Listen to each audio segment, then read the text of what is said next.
They brought me into a room like this, and, you know, there was just a mattress on the ground.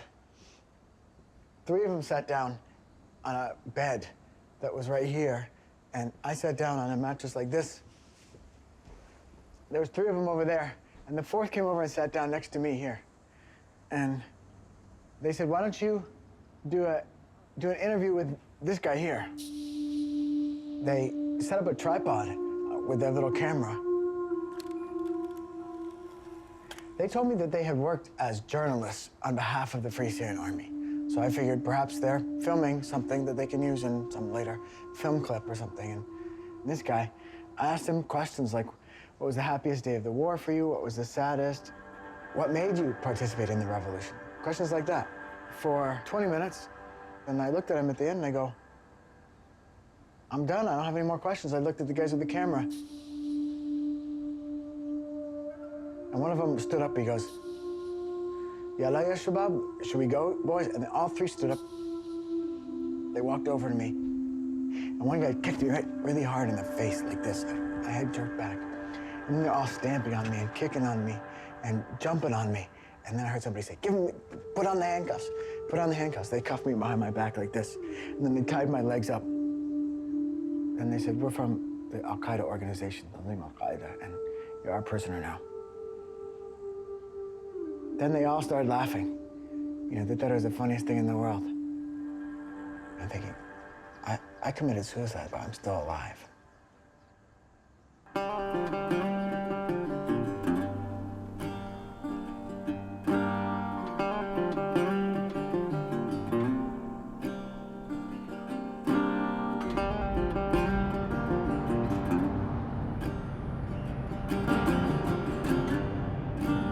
Where I threw my life away. I'm just getting over that.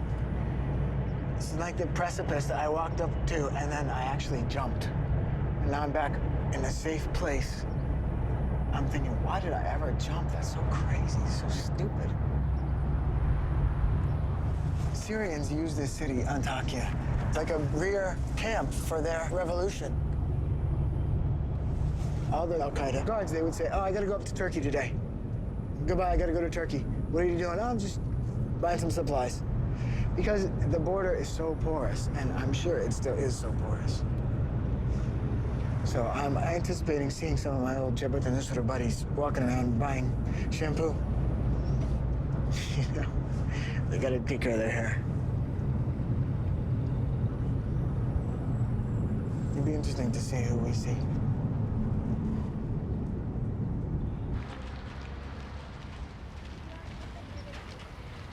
I was living through some hard times financially when I was here. So I met this Tunisian guy. We each paid $20 a month, and this is where I lived. In this house, this is like an auberge espagnole of all the different factions of the war in Syria. 2 people here, they lived in a room from the Free Syrian Army. Next door to them lived people who supported the regime. And next door here lived one guy from Jabhat al-Nusra. That shows you the frivolity of this war that's happening down there, because they can all live in the same house and get along and respect one another, provided you bring them into Turkey. But if you have them down there, they'll cut off each other's heads and kill each other. عندك مزبوط شيخ Alhamdulillah. Wow. You know, I have SIM cards from like 25 different countries here. I was like a homeless journalist traveling around.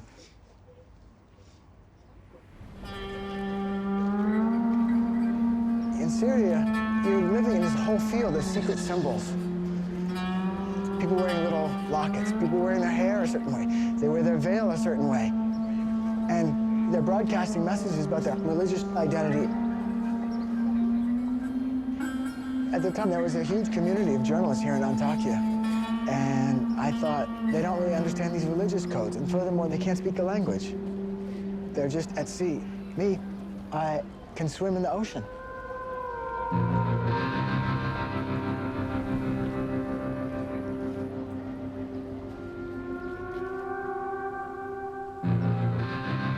I would walk up here every day. I would think, am I really gonna go south into those killing fields for 500 bucks? And I thought, I'll write a lovely piece for the New Yorker. I mean, the New Republic. I could have never gotten in the New Yorker, and my journalism career will prosper. I have been a risk taker. When I was younger, in my 20s, I spent a lot of time rock climbing. This alarmed my mom because her brother was killed in a rock climbing accident in the 50s. When I left for Syria, Mom was like, you're still in this place where you gotta do stuff that hurts me and do stuff that might get yourself killed. Why do you need to do this? I was sitting on this rock right here.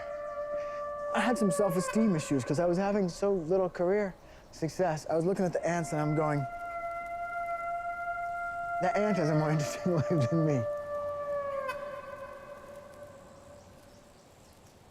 It's just 2 days and I'm not that much of a chicken. I mean, I'm a tough guy.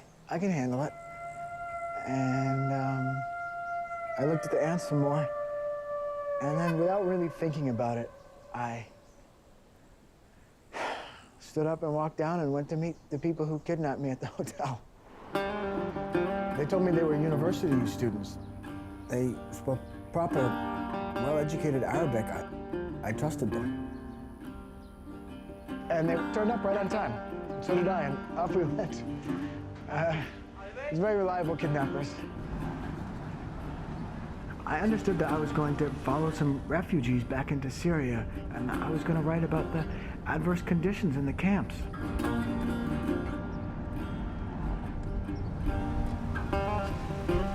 My kidnapper's house is like 200 meters over to the left here.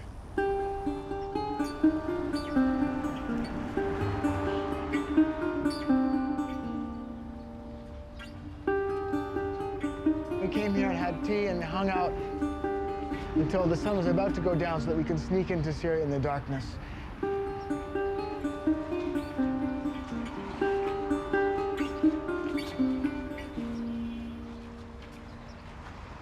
Anyway, there they live, you know, we can knock on the door and say, hi, remember me? I'm the guy you kidnapped. How's it going?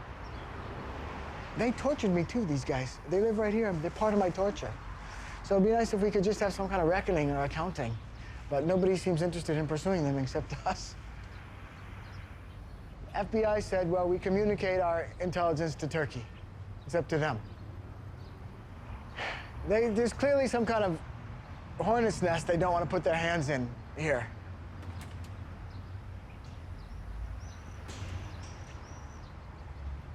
Now they all know we're here.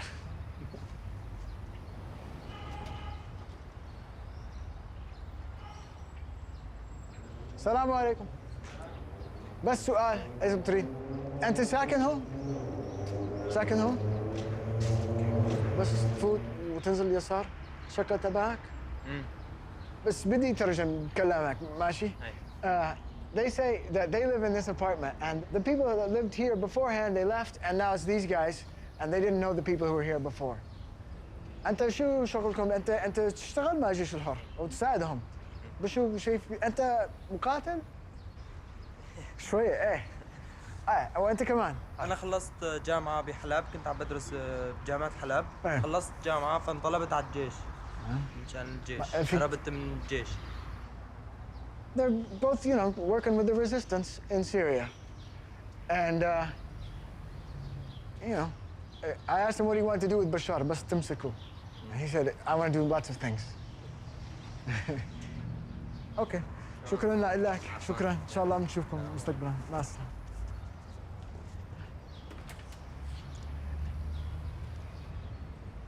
They were nice young men, just like my kidnappers, those two. And I felt like the friendship that I began with them here, if I had gotten in a car with them, it could continue.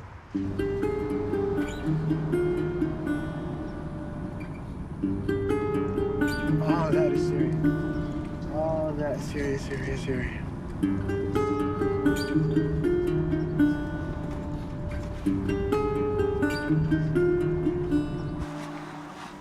They brought me along this road. They had me pick up my things out of the trunk, and as soon as I had my backpack in my hand, they go, run.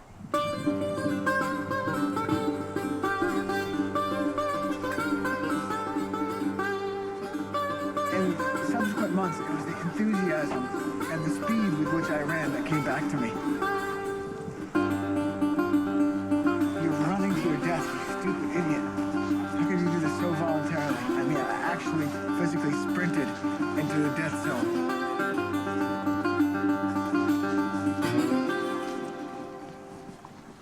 And suddenly, there was a barbed wire in front of me, and we all jumped over the fence.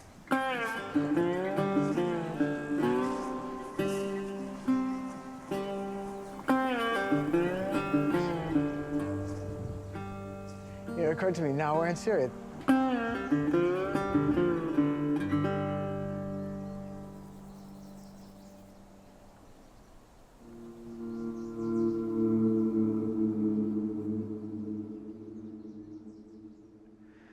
The first thing they talked to me about, as soon as they had me in cuffs, was the aggression and the horrible things that America has done in the past. They brought up the slaughter of the American Indians, like, right away.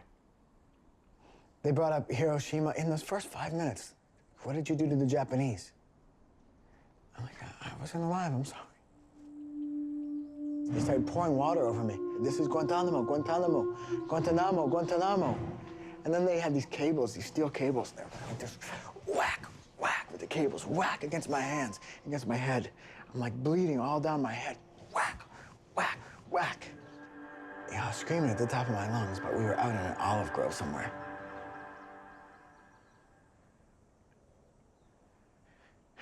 They had cut my face. I was bleeding from my face, so one of the chiefs said, go get him a washcloth and let him wash his face a little bit. And they very gently washed my face and staunched the bleeding a little bit. And then they ordered takeaway chicken and brought it in and had lunch.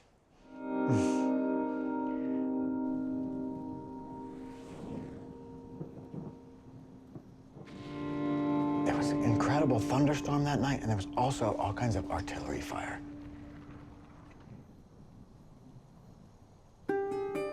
During the night, I kept asking the guy, can you undo my handcuffs so I can get up and go pee? I really need to pee.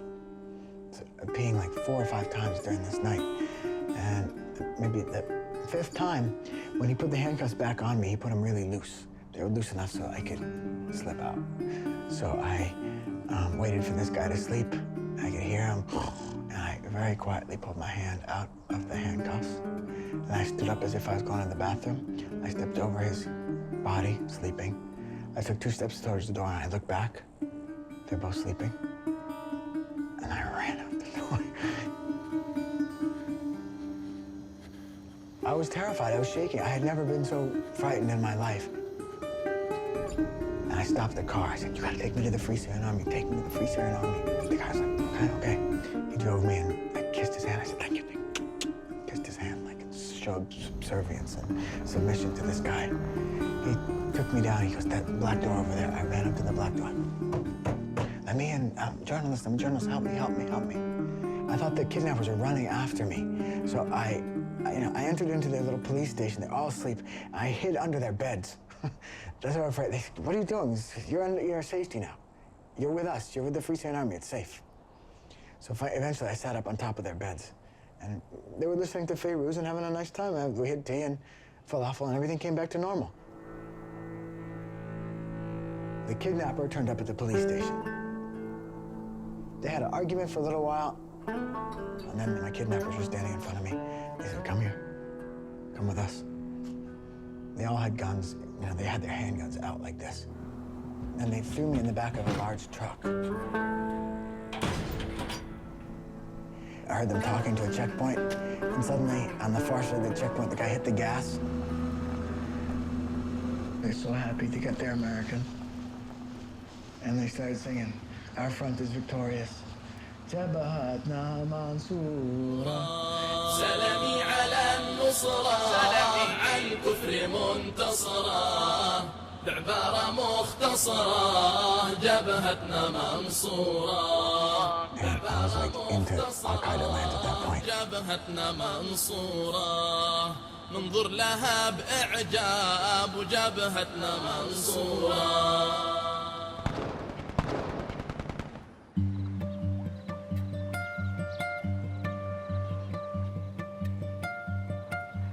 I had been so used to Theo living in Yemen and living in Damascus that I hadn't done the kinds of things that if you have a younger child, you know, I want a contact number. But at the time he went in, there were a lot of journalists going into Syria at that time, going in and coming out. And it looked as if the FSA was gaining ground, and it looked as if the FSA were the good guys. Theo was in the process of buying me a new wood stove. So every day we were having this exchange about, did we want this one or did we want that one? He was answering me right away, and then there came a day when he didn't get back to me right away. I wrote, "Here we have a big storm approaching. It's been more than a week since I had any news. Please do tell me what's up. Sorry, but worrying is my job. Love, Mom."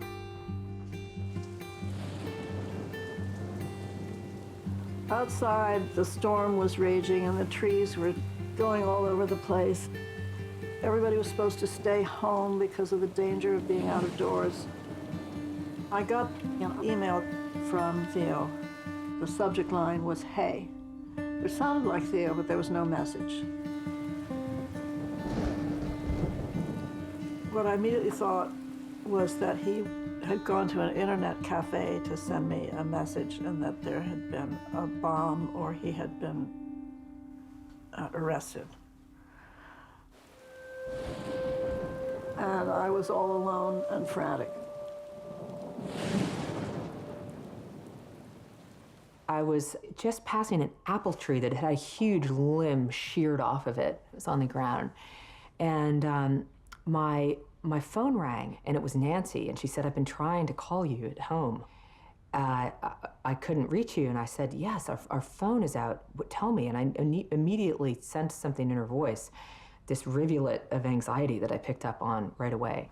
And I immediately started to cry. And she said, "What's happened to Theo?"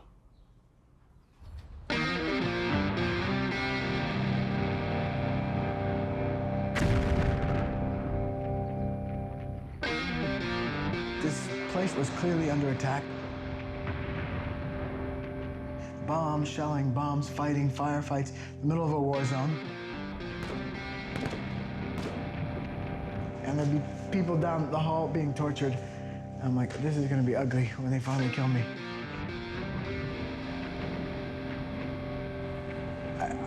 I felt that only people from Al-Qaeda go to this place and nobody comes back. Every time I had a chance to relax, I'm like, this isn't happening. This isn't happening. When I was sleeping, it wasn't happening because I was at home in Vermont. Everything was fine. And then I wake up, nightmare. I would wake into a nightmare every morning. So I tried to sleep as much as possible.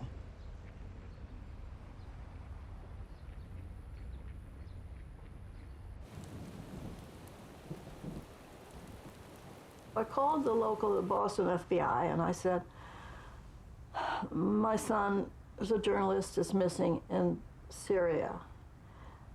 And the guy who answered the phone said, "Lady, that's a dangerous place.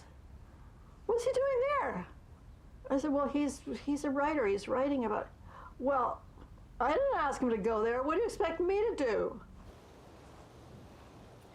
There was a team of 3 extraordinary people in my family, and they took it on as their full-time job, after their other jobs, to find Theo.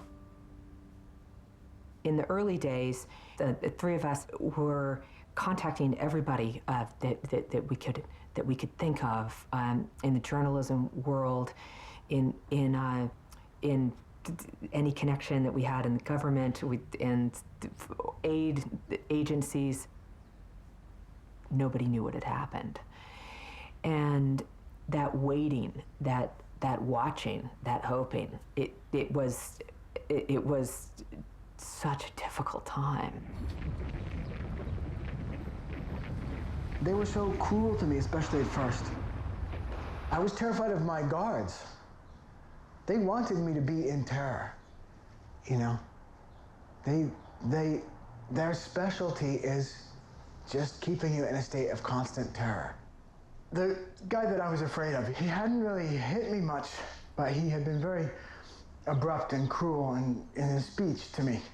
He said, as soon as you hear my key in the door, face to the wall. I said, my face is to the wall, my face is to the wall. Boom. He whacked me in the back. I'm sorry, my face to the wall, boom. I kept putting my face in the wall, and he kept hitting me. I said, what are you doing, Sheikh? And he goes, I'm training your soul.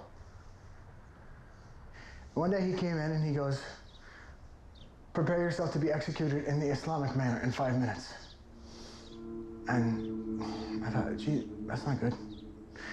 He left and he came back 5 minutes later with 2 kids, and they handcuffed me and put me in blindfold. And they brought me down to the room of death.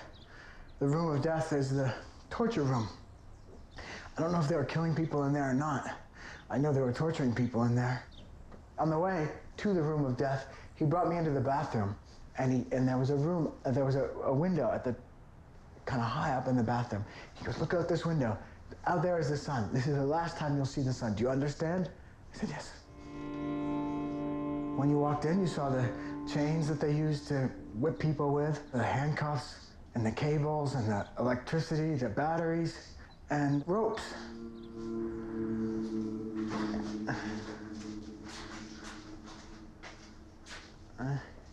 It was something like this.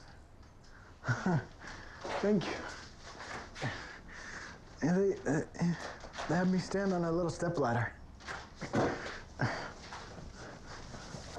I felt this noose come down over my head, you know, like this. And I felt him tightening it, like this.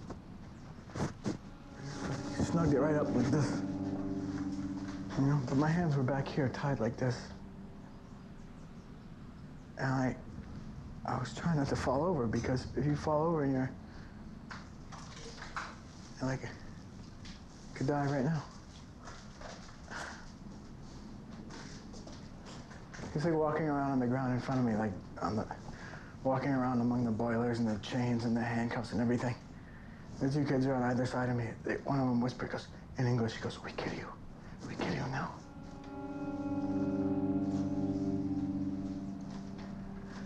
The guy goes, you want to save your life? I said, yes, save your life. He goes, then you'll admit you're CIA. I said, but I'm not CIA. He goes, CIA agents don't confess, do they? I go, but I'm not CIA. I'm not. He goes, tell me how you got to Syria.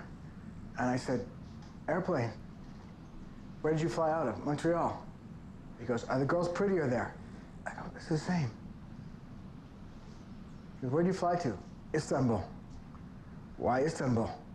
Cheapest. Do you know any women in Istanbul?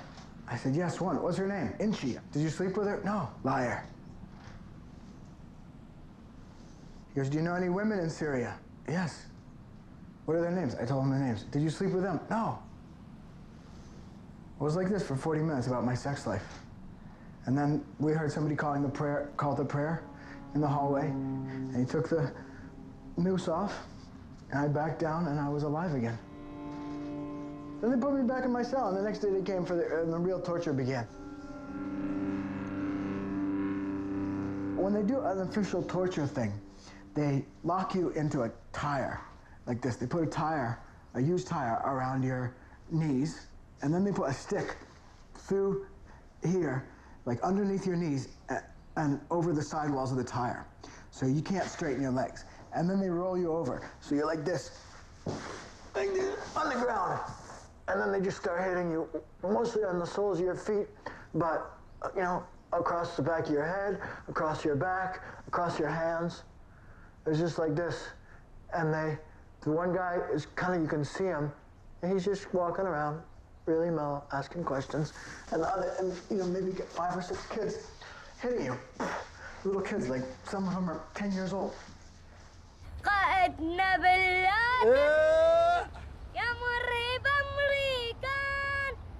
They take metal rods, bits of rebar, or they take cable, like heavy gauge steel cable with a barbed end. so that as they hit you, the barb will wrap around your flesh and dig in.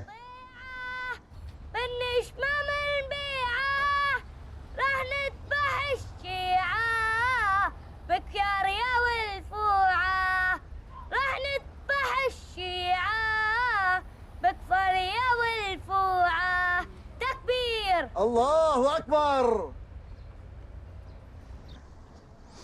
I didn't believe that I was gonna see my mom again, and I wanted to see her. Well, she came to me in my dreams. There was one time where I saw her in my dream, and I said, Mom, it's really bad here. And she said, I know. And I said, Mom, it's really bad, and the other thing is I'm not coming home. She said, it's okay.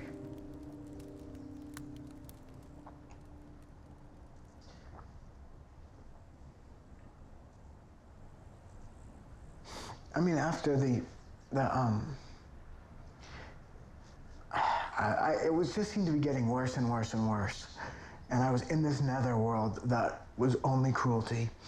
And one day during a torture session, they said, if you don't confess to being CIA, we're gonna kill you under torture. And I confessed, like, CIA. But the guy told me tomorrow, after the torture session, he goes, the one tomorrow is gonna be worse. And I thought, I know a way out of this.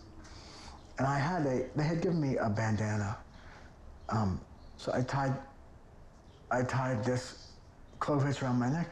Then I went up to the doorknob and I tied another clove hitch around the doorknob. I sunk my weight into the bandana, into this noose that I had created, and I tried to go to sleep. And I sort of lost consciousness for a second, just hanging from the doorknob. And I woke up like, oh my God, I'm hanging myself. What the fuck am I doing?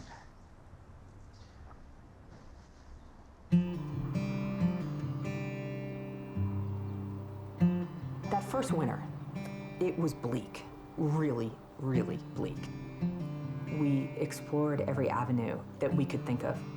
It was as if the four of us were on the shore, and we were picking up bottles and stuffing messages in them and throwing them out into the Atlantic and hoping that just one of them reached somewhere near him, and that somehow we would find out something, and we didn't for a very long time. I think I spent much of the succeeding 22 months kind of in an emotional dead zone. Can't deal with it, put it away, lock the door, and get on with your daily life. And the daily life is what sustains you.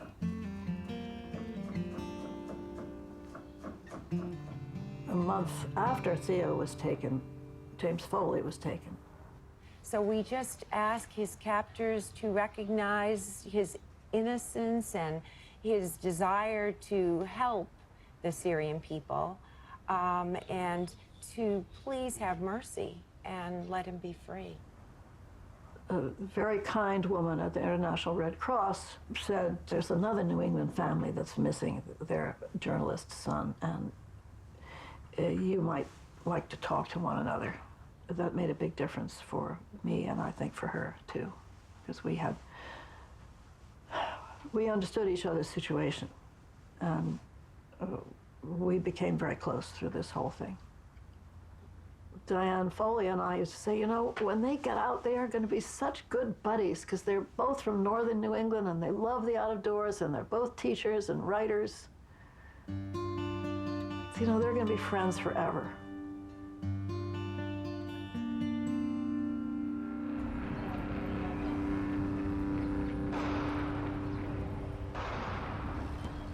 I said, please, I need water, and they laughed.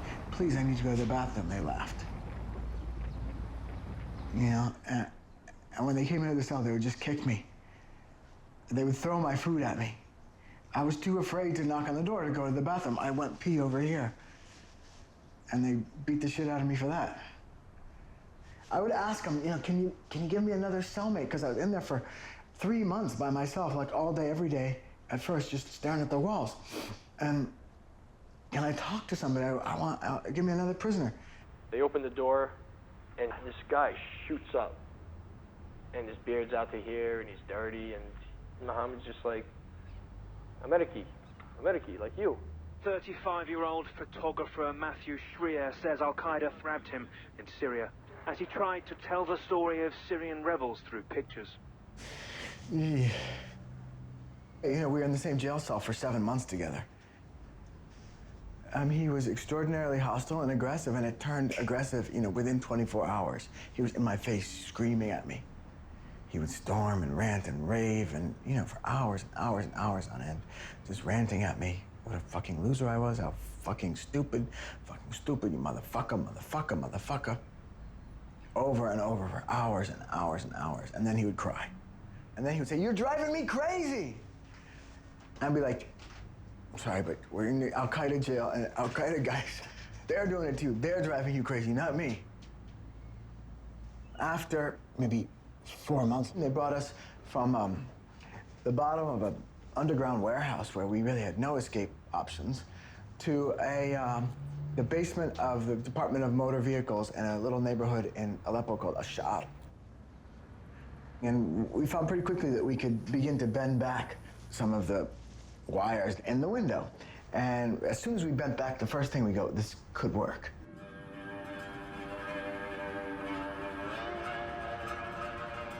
When Shrier was working on this grill up here, for days on end, I would just be like this. He'd stand on my back, and he would unweave the spokes that were in the window. After 10 days, we had removed these spokes enough so that we could try and escape. It's Ramadan, which means they fast all day long.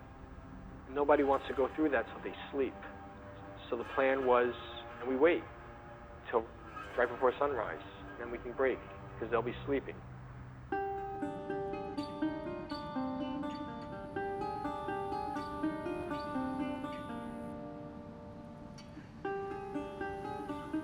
When it came time for him to go out, it was like maybe 5 o'clock in the morning. It was just getting light. And we both wrote out little statements to our moms. We put it in our pockets so that if they killed us, they would find our bodies, know who we were. He stood on my back, and then he climbed up to the window, which was about the size of a shoebox, a small shoebox. And it took him, 2 or 3 minutes to get his body like halfway through. You were stuck so tightly within this window. You had to stop the hyperventilation, and then you had to calm down, take a deep breath, and then squinch up your chest, and then you would wriggle, and you would get maybe 2 more centimeters. He was panicking. He was kicking like somebody in a swimming pool, trying to save himself from drowning. I was like, calm down, just calm down, calm down. Both my head and then both arms through first, and I Supermaned out. I just slid right out, and I was free. After he got out, I went and fetched his belongings, and I handed them to him, and then I put my hands up, and I started pushing myself through, and he was looking at the window above, and he was going, there's a window up here, and it's open. Shh, shh, shh. And he's making me talk, and the plan was not to talk because we didn't know if there were windows above us, and they were. And then he got his head through, both his arms and his head, and I started pulling him. I grabbed him, and I'm pulling him. I got my foot up against the wall. I'm pulling him as hard as I could. Lying. I mean, this is his own version. It's all fiction. He didn't try. I mean, if he really wanted to get me out, he would have taken me like this and pulled. He would have stepped on my back, because my back was caught. He would have stepped on that, and, he would have worked it until it got done, like I did for him. He just wasn't fitting. So I said, I was just like, I can't stay here. I was like, I gotta go.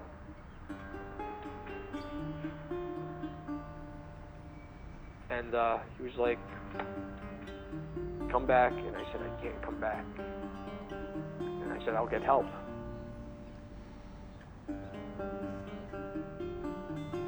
I put myself in danger to help him. When it was time to help me, he didn't put himself on the line. He just ran away. You know, you can't blame him, really.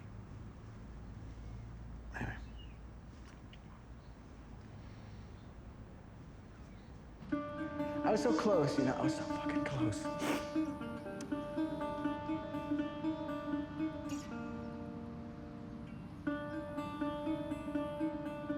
Things could not have gone well for him.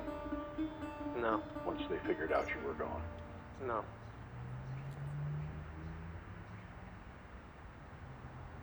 And I think about it every day. I thought they were gonna come later on and kill me. At the end of the day, they came in and they go, where's the other one? Where's the other one? I go, oh, he left. Ura, he left. Whack, whack, over my head. Whack, whack.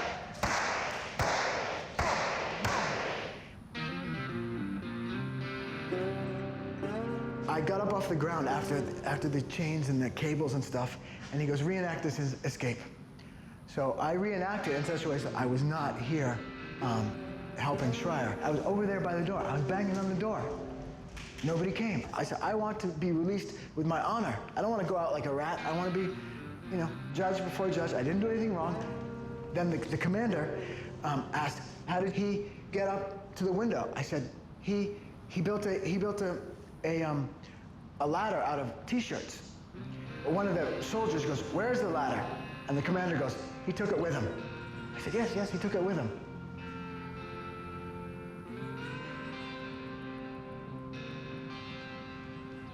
I couldn't walk for several days after this beating. But, you know, 2 or 3 days later, I could walk. And I'm like, well, he's out there trying to get me released, and this is good. I'm happy he's gone, because I hated him. I got a nice Palestinian in my jail cell. He killed his uncle. You know, he was a nice murderer. And everything was good. The FBI agent called me and said, we have proof of life. And I've watched enough movies, I knew what proof of life meant. Nancy called me and she said, just sit down. We know where he is. There's another American who has made it to the Turkish border and who escaped. All I knew was Al-Qaeda was holding him, a branch of Al-Qaeda that I'd never heard of. And then Matt Schreier calls me, and it was clear to me that he was in a lot of distress. He kept apologizing to me for leaving Theo. I feel so bad. I'll never be able to forget hearing him call after me, Matt, don't leave me. Just pull me a little harder. I know I can get out. Please, don't do that. Don't run away. I thought, you know, I don't want to hear this. Don't tell me this. Your guilt is not my problem. I didn't say that to him, because I felt bad for the guy. I was in the same cell after Schreier escaped for 3 weeks, and I was under the impression that Schreier was at home showing everybody on Google Maps where Theo is. He's here, he's here. I thought that the CIA was on a rescue mission. Well, evidently they weren't. For which I don't really blame them, by the way. I mean, the CIA can't go running around rescuing every dumb American that gets himself in trouble in the Arab world. It's up to the dumb Americans not to get themselves in trouble.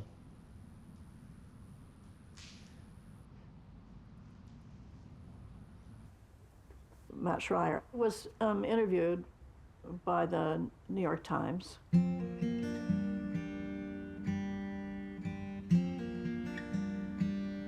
The cousins realized that this was dangerous for Theo.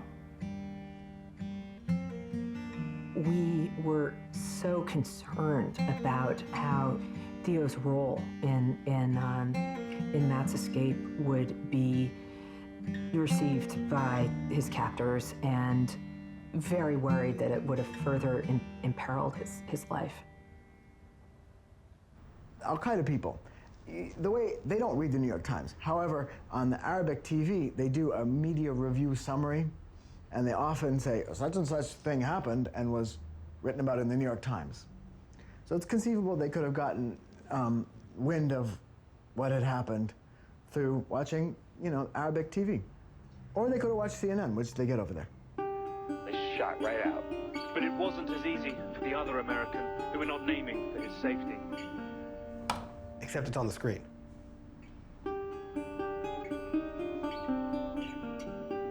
Crazy.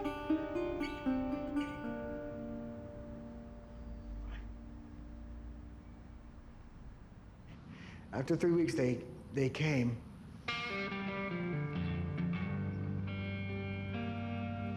They were like in a very grim and dour mood.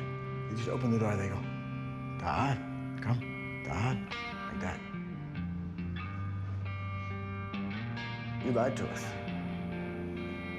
About what? About what? Come here, come here. And they just walked up to me and just, like Rodney King. And please, please, please. The commander goes, no, please. He's really calm, no, please. He has this attitude, like, while the violence is going on, he's like, stop, carry on. I'm like, please, please, please, please, please. No, please. After the chains and the cables and stuff, they put me in a room with no ventilation and no light. And it was like 120 degrees in there.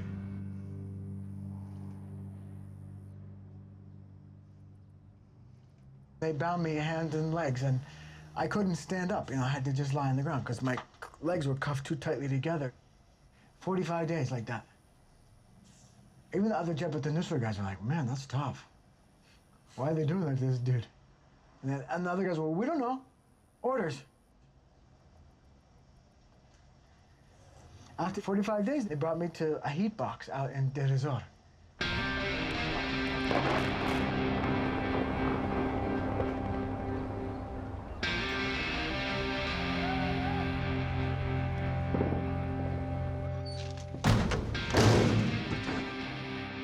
I was 200 days in this cell. I counted them one by one by one by one. I mean, you don't have much else to do. I had to sleep like this. Diagonally like this. In the daytime, I would sit on this wall sometimes, and then I'll go, oh, it's noon, I better go sit on that wall. Like that. Sometimes I go, oh, I think I'll go over to the south corner. Oh, I'll go to the north corner. I tried to, like, laugh and be funny with myself about it. I don't know.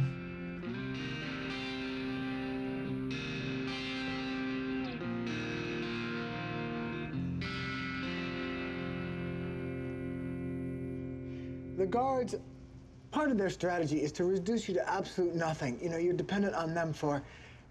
There was a time when I was dependent on them for the air that I breathed because there was no ventilation in the room. In fact, they could really shut it down, so you're using up the oxygen in the room, and I needed them to crack the door just a tiny little bit. I needed them to give me water. I needed them for food, for the bathroom, everything. And, when they don't give you anything for a really long time, they give you a tiny little bit, like an olive. You're grateful for that olive. And then they come in and they give you 5 olives. You're like, thank you, man. That was really good of you. On another time, they gave me some oranges, and I took the leaves off the orange stems, and I put them in the holes in the mortar. And, I called this my garden. Whenever the guards would come by, I'd say, do you want to see my garden? Do you want to sit in my garden? They would always laugh. I mean, they're just young men. It was as if young men suddenly got a clubhouse in the neighborhood. And there's TV in the clubhouse, and there's tons of food, whatever you want. They didn't necessarily have this before. And the keys to Toyota Hilux and guns, and, they had important prisoners to take care of and secrets and people to beat the shit out of and torture. I mean, the guys in Jabhat al-Nusra are having a great time, except that they get killed every once in a while.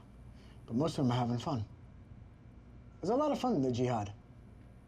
It's very underrated in the West. I don't blame them exclusively because they themselves have been the victims of persecution and suffering. And, you know, they have been treated like dirt for very long. And their own siblings and parents, no doubt, have perished in the war.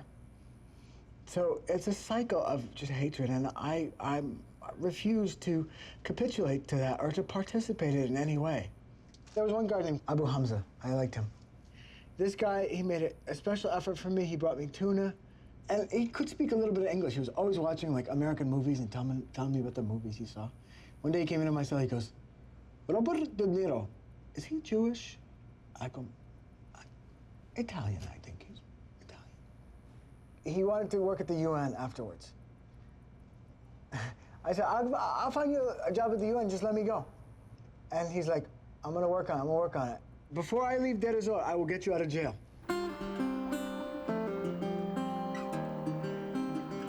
We were contacted by an interlocutor, and he said he had news of Theo and was ready for a deal. Abu Hamza was freelancing.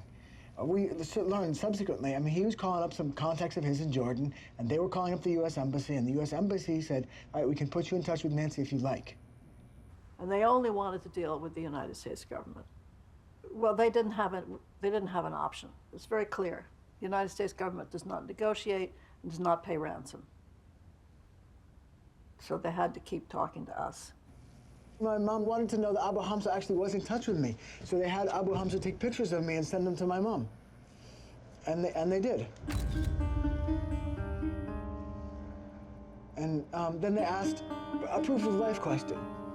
One of them was, where is your car? It was in the basement of my mom's barn in Vermont.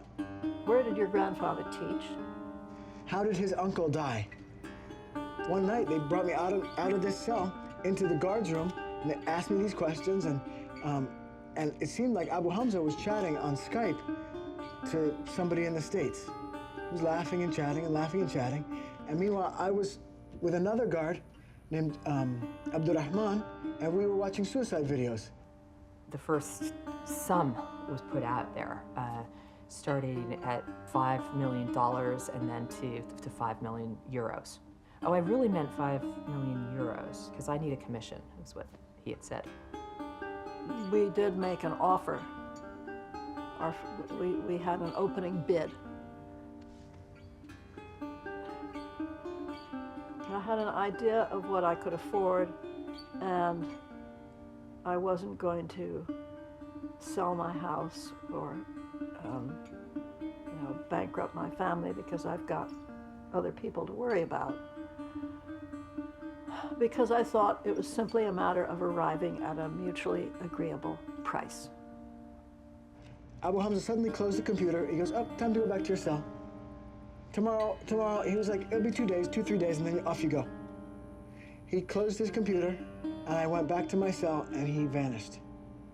What happened to Abu Hamza? I kept asking Abdurrahman, the guy with whom I was watching the suicide videos. And he goes, just because you don't see him doesn't mean he's not here. You don't see God, does that mean he's not here? I go, no, of course God is here, and Abu Hamza is here too. But I knew he was gone. For me, it was like I was in the middle of the ocean, and I would see a rescue boat. I could see it, and it was coming closer, and then I would blink and it would disappear.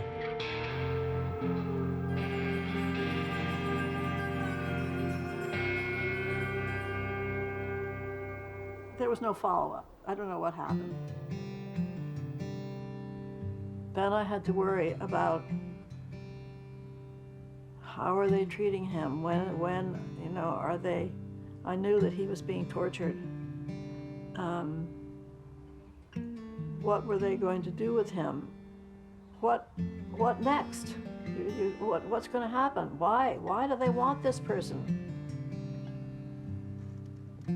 I think meal times were hard. Because that's always been in our family a time of celebration. Every time I was having a wonderful meal or being with friends, I felt, here I am, and it's such a beautiful day, and I'm with these wonderful people, and we're eating such a good meal, and Theo can't be doing that. And that's when I would be really sad.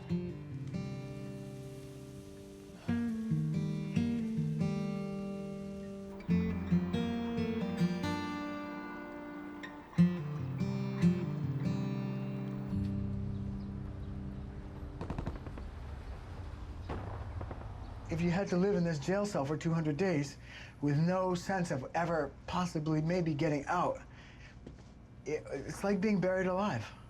You know, and you try to remind yourself, I'm still alive, I'm still alive. I'm not dead yet. One day, I fell over on the ground. I couldn't get up. I'm just like, I'm a ruined person. I have no physical strength. I have no mental strength. I just started to cry on the ground. I just missed home and freshness and fruit and love. I mean, I so much missed affection, human affection between people, because I hadn't had this for so long. It was strange. It was something that I wanted to like burrow into in my mind. And so I did this by writing.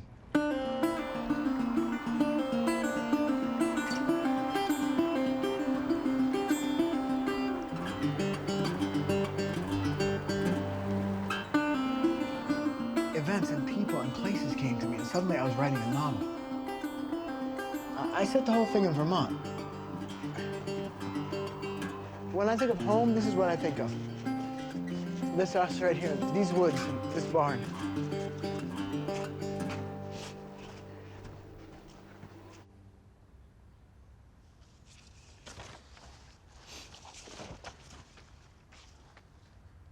At first, they would give me like one of these pieces of paper a week. And they would give me like one pen, you know, a week. So I would run out of pen, and I would run out of ink, and I would run out of paper. So I had to write really small. But anyway, these are like, my guard would go in and steal paper from the Al-Qaeda printer. And he would give me this is like computer paper from the Al-Qaeda computer. I would take this and fold it up into fourths, and I had a cargo pants, so this would go on the side of my cargo pants. Whenever I went anywhere, I carried this with me. It was like I rescued something from the disaster of 2 years, and it was this story.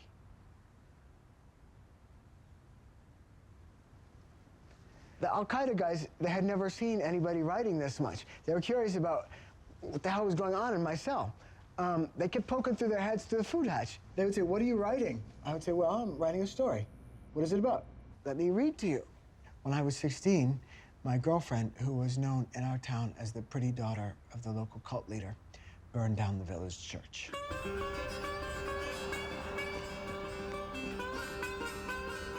My captors, they would like stare at me. My gosh, in Islam, we're not allowed to attack any churches. They would tell us the next thing. I said, my girlfriend was a thoughtful arsonist. She laid down a little display of lollipops because it was Valentine's Day. She lit a match. Then waited a moment to see that all was well and climbed into my car. When I had them in the spell of my story, you know, when they were really listening, the effect on them was like sleep on the characters in Macbeth. It knitted up the raveled the sleeve of care. It was balm for hurt minds. It soothed the poison out of them. It calmed them the fuck down.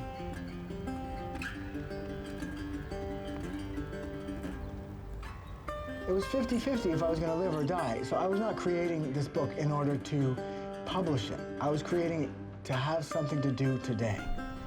And hopefully to put me to sleep at night so that I could anticipate doing something the next day. I was grateful that the Creator, God, has endowed all of us with this ability to tell stories.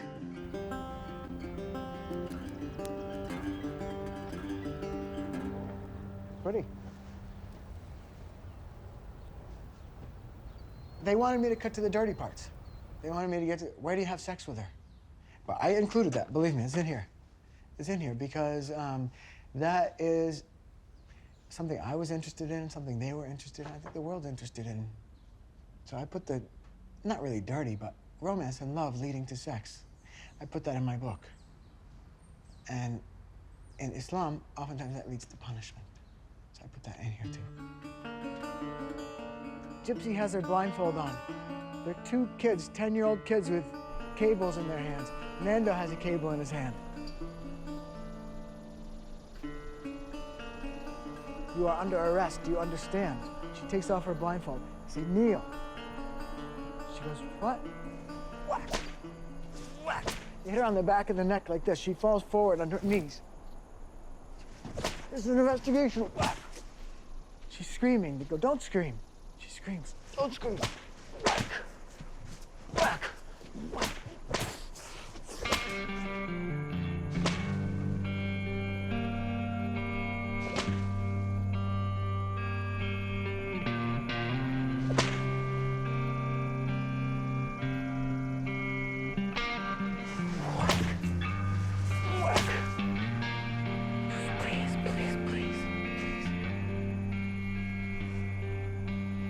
No, please. No, please.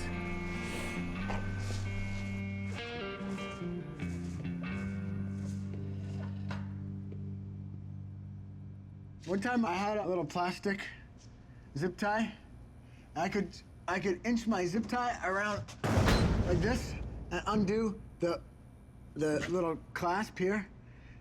And I was gonna escape going like this, like that. But if I had escaped then, I would have just gone straight to ISIS, because at that point, like, half of Deir ez-Zor was ISIS, the other half was Jabhat al-Nusra. You know, after a while, some of the guards that were nicest to me, they stopped coming to my jail cell. They stopped giving me my food. I'm like, I would ask my other guards, where's Abu Omar? And they wouldn't say. And the next day, where's Abu Omar? Next day, wouldn't say. And finally, they would say, Stashhad. He's been martyred. Who killed him? Oh, Islamic State. And one day, the big sheikh, Abu Maria, came by.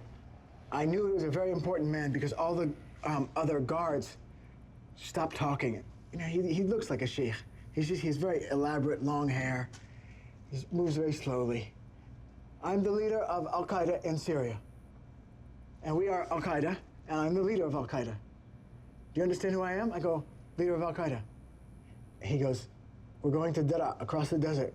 Wherever I go, you'll go. You're with me now. I said, Alhamdulillah, praise God.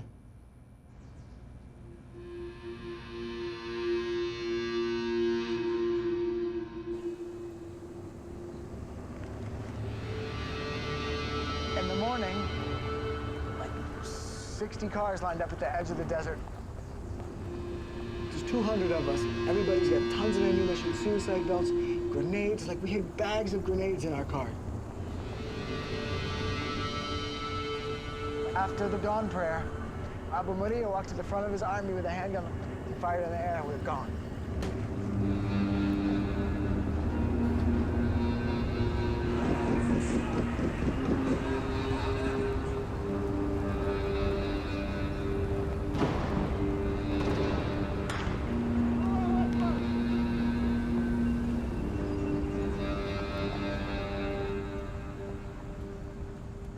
As we were leaving, I happened to notice people in handcuffs, which is a sure sign of them being prisoners, and they were led into a truck. That afternoon, that truck disappeared over one of these sand dunes. When it came back, it was empty. Yeah, I didn't ask any questions.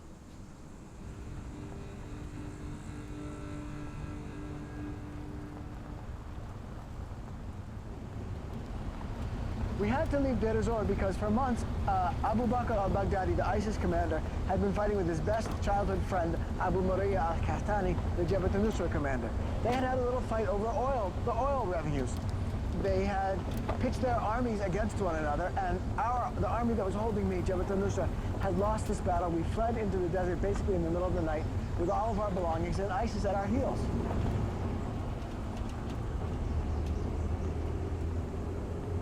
Among the things that Jabhat al-Nusra valued the most in this world were 8 or 10 shopping bags stuffed full of cash, and these went in the car with the sheikh, and I went in the car with the sheikh.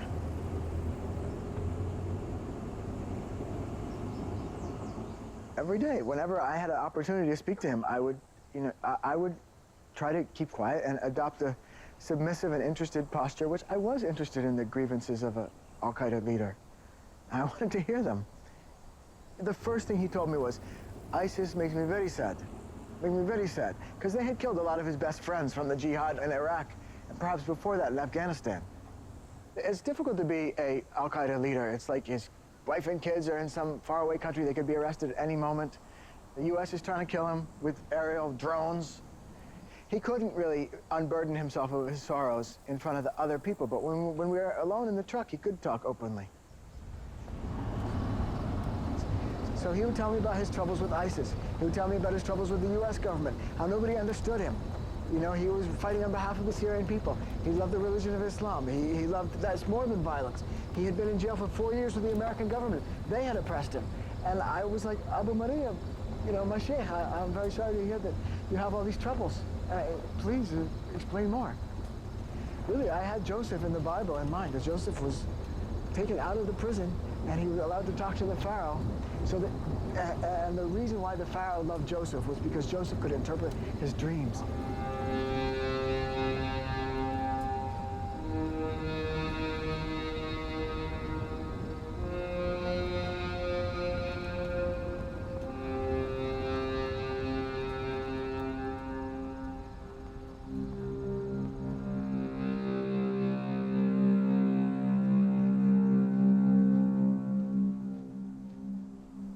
Abu Maria told me to introduce myself to strangers as a Irish suicide bomber.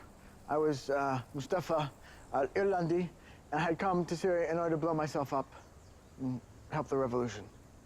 And that way I wouldn't have to talk to people because I was supposed to be like in a state of grace before my death. He didn't want them to ask me questions. But everybody in our army, after a few days, knew that I was a journalist. But they felt that I was like a respectable, decent journalist because I had the favor of the Sheikh. I spoke to them about the things that we have in common. I respect the religion of Islam. I respect their right to religious freedom, and conscious of the fact that the Syrian government has persecuted people that they deem to be too religious. I am sympathetic to their claims of victimhood at the hands of the Americans. What business did we have in Iraq? I really don't support anything that we did in Iraq, not an instant. And I could speak to them for hours about this. So, and I, in fact, know the injustices that we committed better than they do. So I could recite chapter and verse in a way they couldn't. They found me persuasive. I think they found me, you know, as somebody who advocated for their point of view better than they can. And that's why this guy, Abu Maria, liked me. And I said, and by the way, I can do this in Washington if you just let me go.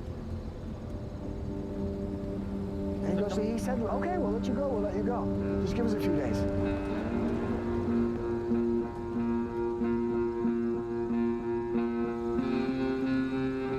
Saying it's coming soon, but I didn't really believe them.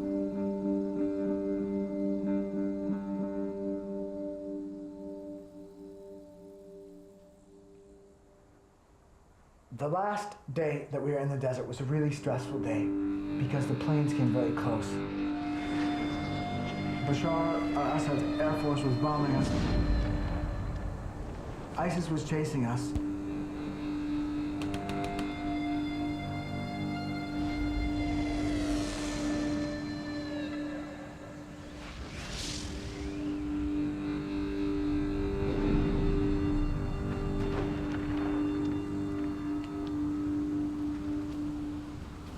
When we finally pulled into this villa, it was this enormous, gorgeous, lovely villa with a huge banner saying Tanzim Al-Qaeda bi Bilad al-Sham.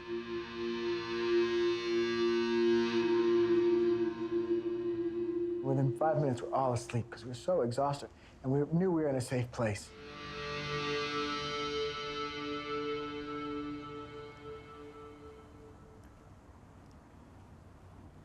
I kept asking, like the mid-level guys, when am I going? When am I going? When am I going? And they would point to the cash bags and they'd go, look, they need the cash. You know, for falafel, it costs nothing, but they needed to buy Kalashnikovs and RPGs and God knows what else. They said, oh, the French government paid 20 mil for these people. What's Obama's problem? I go, he's an unbeliever. What are you gonna do? Him out. In this time, I wasn't really in jail. You know, I had like jobs to do, and I would prepare the tea for them, and I don't know, clean up their dishes. I was like their house boy. They would have me like clean up their guns, and I would take the bullets out of the bandolero things, clean the bullets, and put them back in. I worried that I had crossed over the line into aiding and abetting terrorism, and that when I got home, I was gonna have to pay for this.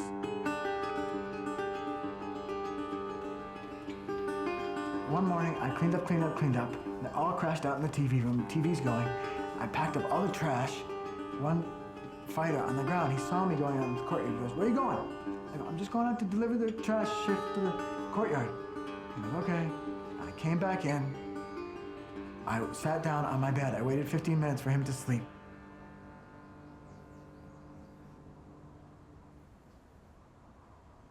There was nothing moving in there. Made sure I had my knob with me. I started running like a madman.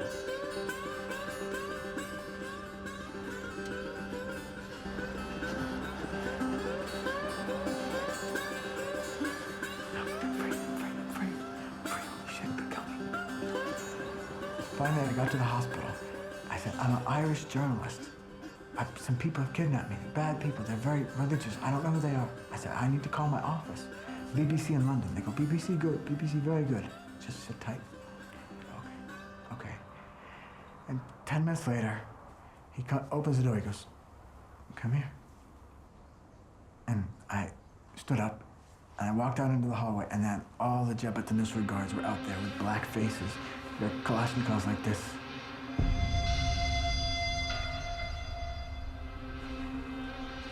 They brought me back to the villa, threw me on the carpet in front of Abu Maria. "You are a traitor. You're a lying Zionist American, and I will kill you with my own hand." We made a video right then. "I have 3 days.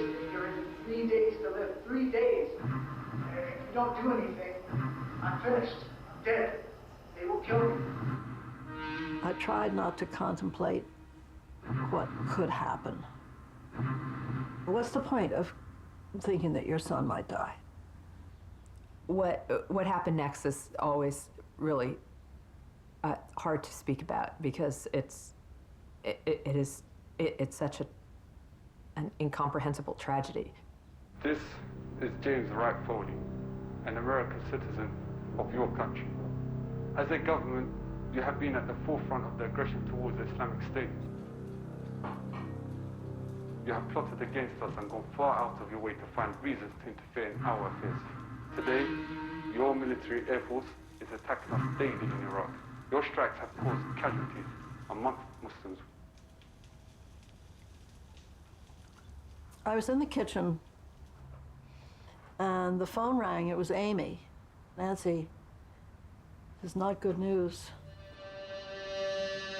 I was sitting in a room with maybe 6 or 8 Al-Qaeda sheikhs, and I had the remote control, and I was flipping through. I saw a guy with orange jumpsuit and a man behind him in black, and then I saw American journalist. I could tell that the guy was handcuffed. I said, "Shit, I better change the channel. I don't want to give these guys any bad ideas." I changed the channel, same image. Change the channel, same image. Everywhere, same image. So I'm like, Any attempt by you, Obama, to deny the Muslims their rights of living in safety will result in the bloodshed of your people. "Nancy, Jim has been beheaded." And I just sat down on the floor. I collapsed on the floor and cried. It was one of the first times that I cried. I was so shocked. I was so unprepared. And the Foleys were, if anybody was going to get out, the Foleys were so organized and working so hard. I just could not believe it. I just could not believe it. It was the end of the world. And I was no longer in the dead zone.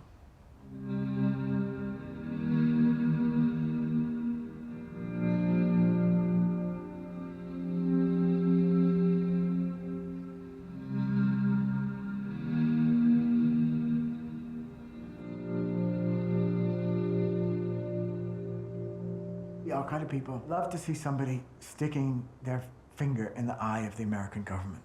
And they were happy that they had me to tell, "Listen, this is what is going to happen to you if your government keeps on behaving this way towards the Muslims."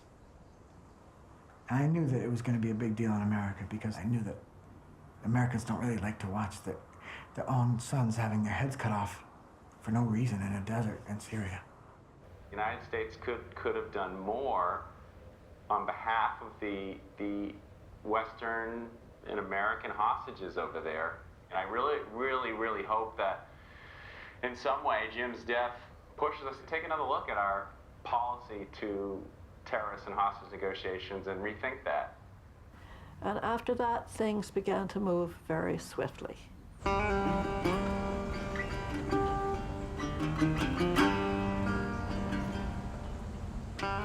I got a call from the FBI agent who'd been holding my hand and working with me for 22 months.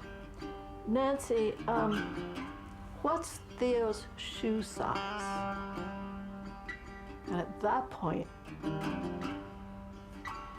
I went up quite a bit because I knew the FBI is so cheap, they weren't going to spend money on shoes unless something real was going to happen.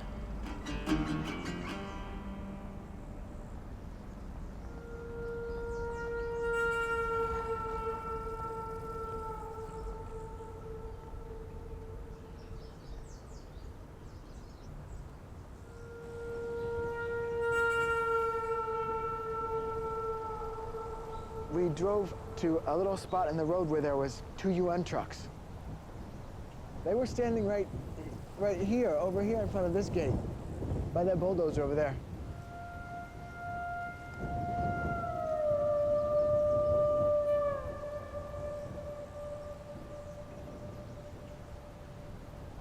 To the chief of Al-Qaeda, he goes, "Don't say anything bad about me in the media." I said, "I'll just tell the truth."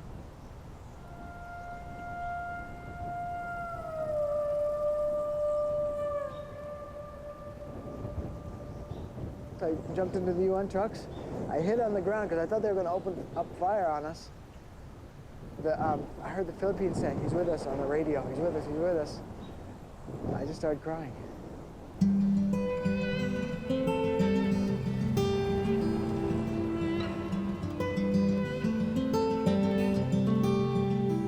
I felt I don't deserve this because I did this to myself. I did this to my family, and suddenly people are being nice to me, and I just collapsed. Emotionally, I just collapsed. I just let it all go. Nancy, I'm standing on top of the Golan Heights, and your son is beside me. And he can't talk to you right now because he's kind of emotional, but he'll call you later.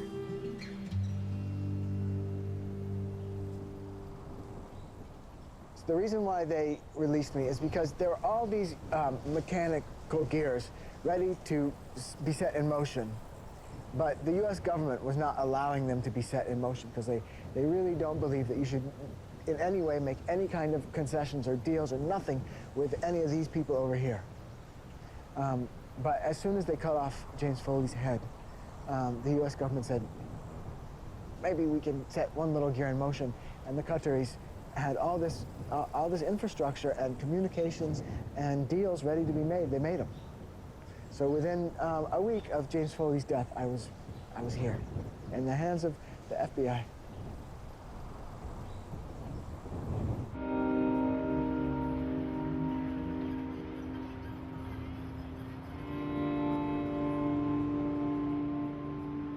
The FBI agents brought me to my hotel room in Tel Aviv.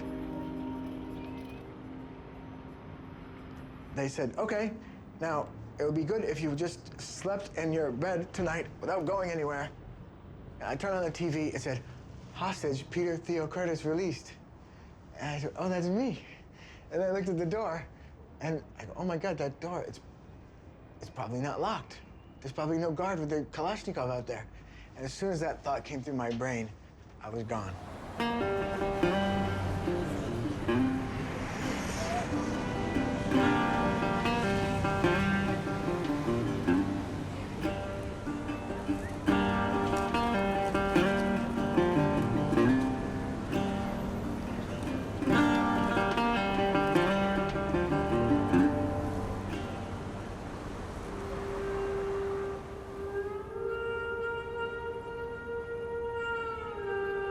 I just started running down the beach.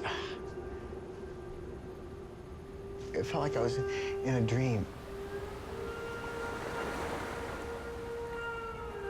My God. It was so beautiful, this beach, the water, the moon.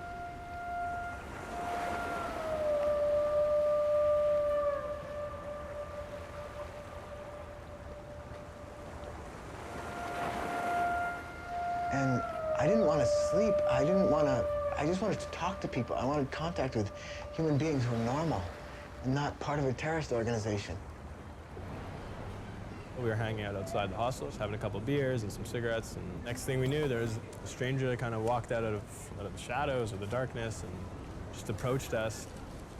I'm free. You people are basically the first two people that I have spoken with in English for 2 years. And I was kind of a shock. I didn't really know what that meant. I said, what? He said, yeah, I got released from Syrian prison earlier today.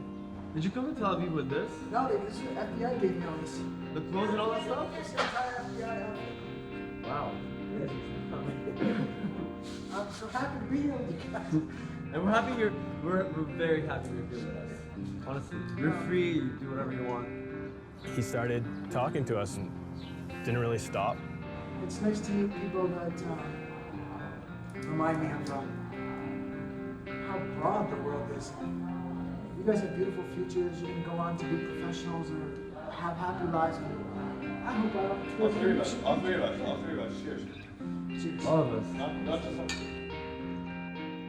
I had slept for 2 years in Al-Qaeda jail. I didn't need any more. So I brought the youth hostel crew back to my hotel room. This is an official Al-Qaeda uniform. You have to wear this because when you pray to Allah, when you go down like this, your butt goes up in the air, it's a sin. If it shows the crash. At 8:30 in the morning, the FBI guys came and knocked on the door. They said, okay, it's time for you to get up. Good, they're grounding. Who's that guy? And I said, oh, he's my friend from the youth hostel. That's what happened.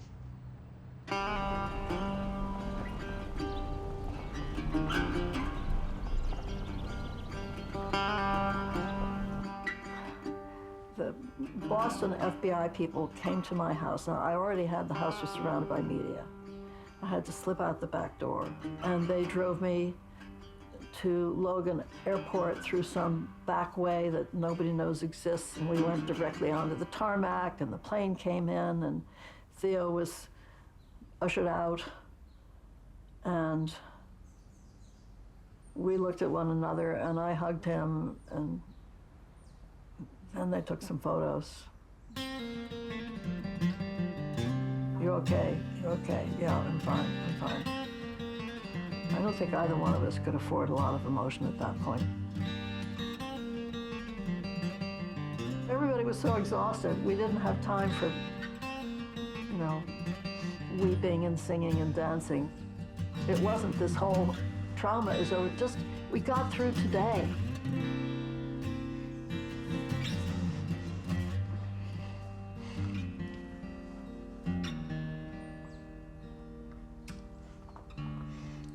It's hard for me when I put my mom and Viva and everybody through.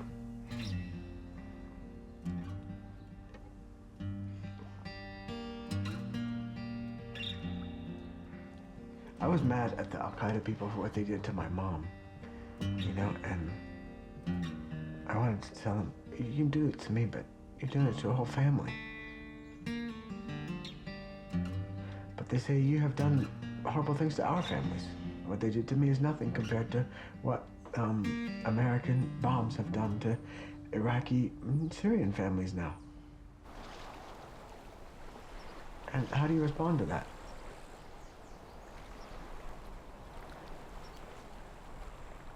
Good to see you. Good to see you. This is the island of Lesbos. Every day, refugees from Syria come across these straits. Sometimes just a few boats, but sometimes by the dozens.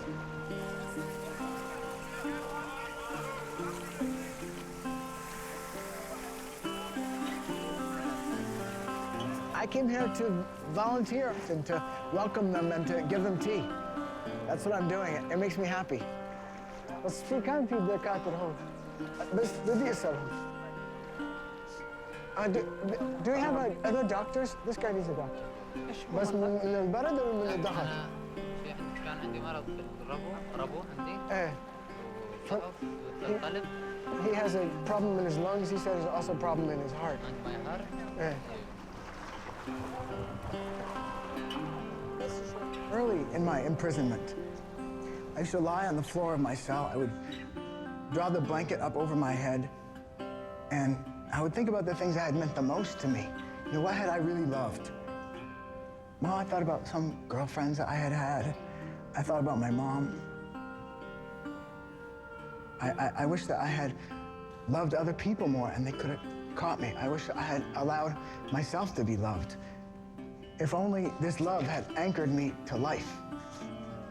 If we want to help Syria in general, we should be sending them sweetness and blankets and love. We should not bomb them. We should stop bombing them. Listen, I lived under those bombs for 2 years. All we're doing is we're spreading the hate, and it is not what the citizens need, and it is not what we need for ourselves. When I walked through that olive grove, Al-Qaeda had been transforming schools, hospitals, city halls, DMVs into prisons. It seemed to me that the prisons and their torture chambers had spread across the country because it had had too little love in it. There was one of these jihadis in my cell. His femur was shattered. It was like bleeding pus and blood. It was really disgusting. Can you rub my leg? He would say, okay, I would do it. I mean, the guy was in pain. What are you gonna do? No, I'm busy. I wasn't busy. So like this, and he would put his leg up like this. And I had to do it. And then I would stop after 5 minutes. He'd go, that's it? That's all you're gonna do? I'd do another 5 minutes. Sometimes he'd say, can you sing to me? All right, I would sing to him. And at those moments, you know, he was not a crazy, suicidal jihadist. He was just a normal guy who loved attention and loved being treated affectionately. There was one song that he really loved to hear. Sing me that song about the cowboy. I would sing, how does it go? Don't your feet get cold in the wintertime, the sky won't snow and the sun won't shine. I would sing, you're losing all your highs and lows, and it's funny how feeling goes away. Desperado, oh, you ain't getting no younger. Your pain and your hunger are driving you on. Freedom, oh, freedom. Well, that's just some people talking. You better let somebody love you. You better let somebody love you, for it's too late. That's the part he liked the most. Let somebody love you. He's like, yes.